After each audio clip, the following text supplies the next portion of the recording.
Happy Friday. Today's topic, staying cool in your van. I've talked about this before. I want to talk about it again for two reasons.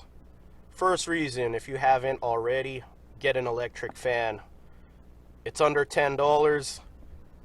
The power draw is fairly low. Full power right now. It should be running at about 30 watts right there. 31 watts. If I ran it all day, it would run for about 7 or 8 hours off this power station.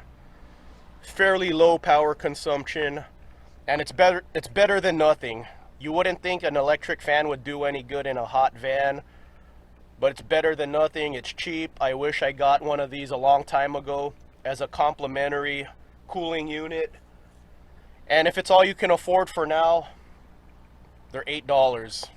That's what I paid for mine, like $8.88. Turn this off. So this is my Mighty Kool water model. I'm going to show you guys my ice model in a second. These run for $270. They're not cheap, but it's way better than an electric fan. And they actually, this is full power. They even draw less power than an electric fan. So it's way cooler and it draws less power. And if you have electricity in a van, you know that every watt counts. All the power you have counts. So the less power draw, the better. So 16 watts, I could run this for 16 hours off this power station versus this electric fan. This would go for about 7-8 hours, and this is way better. Here's my Mighty Kool K4 MK4. It's in rough shape.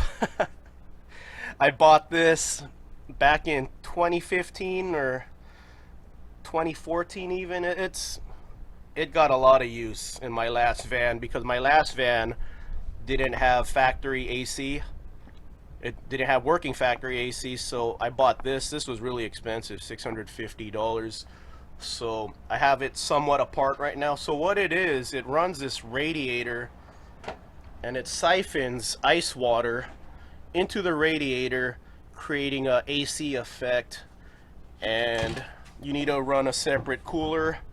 So the hoses go in here, siphons the ice water into the radiator, and that's what creates the AC caliber coldness.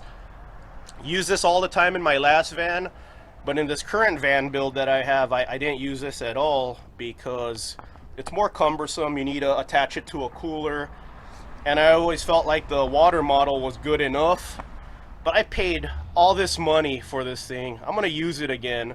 So I tried using it again and it wasn't draining water back into the cooler, so I discovered that this T-piece was cracked, and that's probably why it wasn't siphoning water correctly and draining water correctly. So I'm going to repair this and I'm going to start using this again. Probably in tomorrow's video I'm breaking this out again, but that's why I wanted to talk about this. It costs a lot of money to stay cool. My friend Mike, if you drop by the comments, he'll probably let you guys know. He runs a Honda generator and a window AC in his van, and I believe it's for 1 gallon he could run 6 hours on a real AC. So 1 gallon, yeah, I believe it's like $12 to run a full day of real AC in his van running off of a generator. And that's what I wanted to do in my initial van build, run a generator and a real AC, and I ended up going with this instead, and I got a lot of use out of it, and I want to get use out of it again. So I'm going to repair this thing so I could start running it again.